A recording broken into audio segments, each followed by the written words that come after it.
Hi chess fans, welcome to Tactics Explained. Why to move in this position? Let's have a look at the motives here. So, white has a strong knight here on c6 that controls a lot of squares around the king. The queen is ready to move in, and certainly one motive here is an attack on the king. What else do we got? We got the rooks here on open fires. We got weaknesses on the light squares. And so let's have a look. One candidate move would be queen to a4. And the motive here is that it threatens mate. So we can start off playing around in this position by just looking at a forcing move like this. So what happens after queen a4? What can black do to prevent the mate? One option would be a5. And what happens after bishop takes a5? We are threatening to have a discovered check. If b takes a5, the queen moves in with check, and mate will follow. King to b7, queen to a7, king to c8, and queen to b8 check, mate. So a5 does not quite work, it seems. So what else can black do? Taking the knight with the knight, white could take with the pawn, attacking the queen. Queen moves into c8.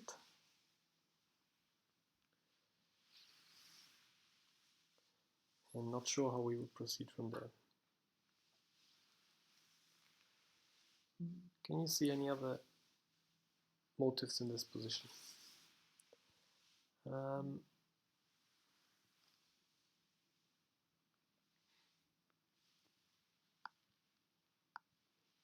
Let's have a look. We go for the hint function here, and it seems like the rooks are a motive here.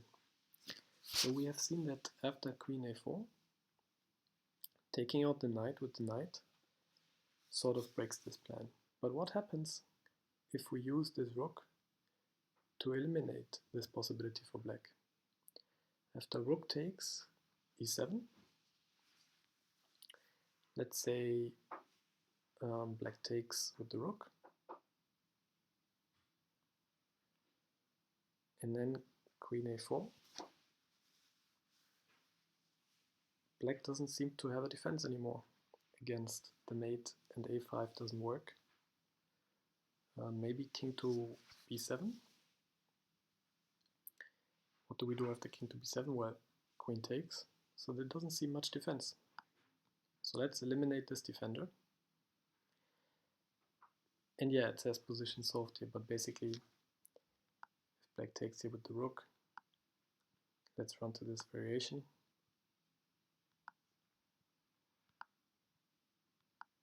This could be just one line.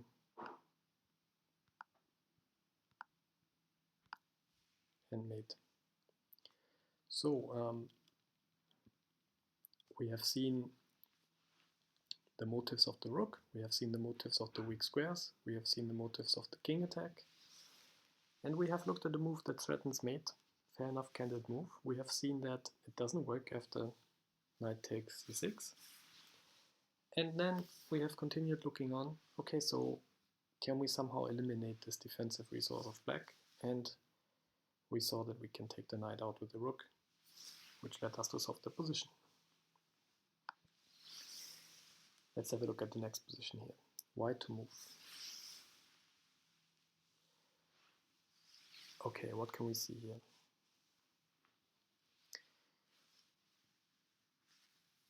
If white, well, white, what are the resources here? The resources look to be white has this pawn, which is close to queening, obviously. But the black king is blocking it at the moment. Another motive that's in here is the motive of stalemate. So if the king moves here to c6, the king cannot move anywhere. So if black was to move, it would be a stalemate. Okay, but what happens with these pawns here? Black can make a move here, and after trapping the king in here, the only move can be pawn g5. So let's have a look at forcing moves here, because king to c6, it seems that g5 is a forcing move. So what happens if we took out with the pawn? Black to move again, moving pawn g7 to g6 is a forcing move. And it looks like at this moment black does not have more moves. So if we move back with the king, the black king has to move, and the only move is b7. So we have found a forcing combination using the motive of Zugzwang because of this stalemate motive. So let's have a look. Right, so black only move, pawn, takes, and the only move pawn to g6. And now black doesn't have any more moves, has to move the king out, and the pawn will queen no matter what black does. So let's have a look here. Yes, no stalemate here. And the motive we saw is the motive of Zugzwang. Let's have a look at the next position. Why to move? What motives do we have here? Okay, both sides have equal material. Black has the bishop pair. There seems to be a check here. So forcing moves, what happens here? So first of all, moving the knight to e7 gives a check. And if black was to move the king away to g7, we could probably somehow take the bishop, because the bishop is attacked by both the knight and the rook, so this is indeed a fork. So if we took with the knight, we have to pay attention that this knight is not pinned against the rook, but we can see that the knight can always move to b6 to protect the rook. Okay, so black basically has to take out this knight on e7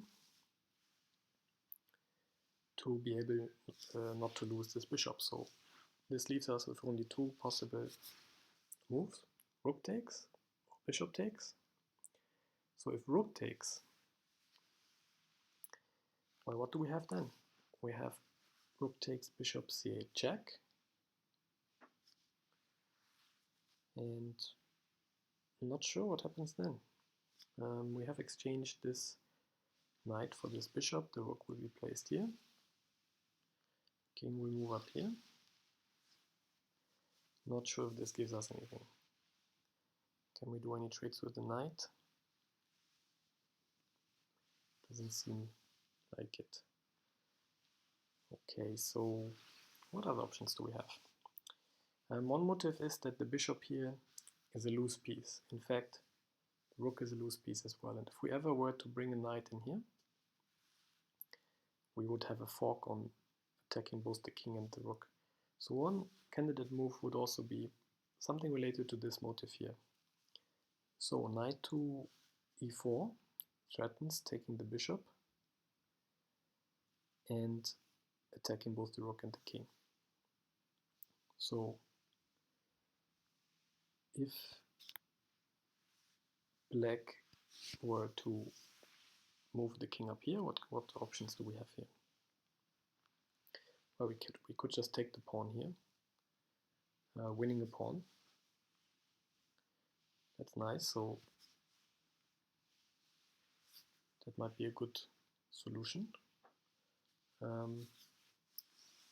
What else can black do? Black can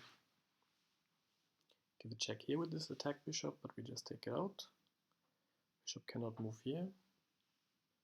What if the bishop moves here? We take it out, rook takes, and we win the bishop. And if it moves here, we take the bishop right away. So the bishop really has to move somewhere on this diagonal. And there's another motif here. There is also a fork between the rook and the bishop here. So basically this knight here does the threat of taking out the bishop, and we've seen that if the bishop stays there, it has to be protected by the king, and this allows us to take out this pawn and just win it. And if the bishop moves, it has to move along this diagonal, giving up the control, well, or this knight here actually attacks both this fork, and the bishop, if it moves, cannot protect both, because here it will be taken and will win the bishop. So that looks good. And if we move here, we are attacking the rook and the bishop, winning the piece. So that looks like the winning move here. Let's again have a look at this variation here. Black decides to protect the bishop. We just win a pawn. And actually in the next step, we still have this motive of winning the bishop here. And if the bishop, if instead the bishop moves away, we again have this motive here attacking the bishop, and there's nothing that black can do about it. Okay, so what were the motives here in this position? The motives were a number of knight forks. So there's the tactical motive of the knight fork if a knight was here to attack both the rook and the king, and if a knight was here attacking both those pieces. And there's also the motive of this pin. This bishop cannot move away because it's pinned against the rook. And that situation is even made worse because the rook cannot move away to any of these squares here, d8 and d7, because they are controlled by the knight. And the move that exploits all this is this knight moves, unlocking both these threats, and again protecting both of these threats with the bishop is unavailable because of the pinned bishop that can be taken with a check. Okay, let's have a look at the next position. Black to move. So what are motives in this position here? There's a number of motives. The king is in a pretty open position. Might be attacked with a few options here. There's a number of loose pieces. This knight here is not protected by any other piece. This bishop here is protected by the queen, okay. This knight is protected by the queen as well, so there might be some opportunity of overloading this queen. If this queen is doing the job of protecting both the knight and this bishop, maybe we can lure it away from at least one of those tasks, and then it cannot perform the other. So for example, if we took with the bishop here on this knight here on d2, if white doesn't want to lose a piece, the queen has to take. And at this moment we could take the bishop with the king, winning a piece. Only problem with this seems to be that the knight is attacking the queen here. So what can we do about this?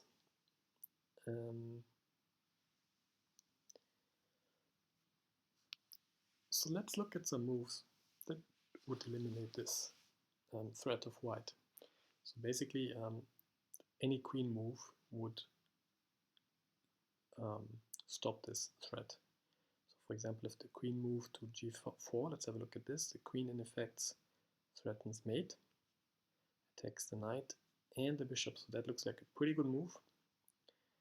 So does black have any other resources?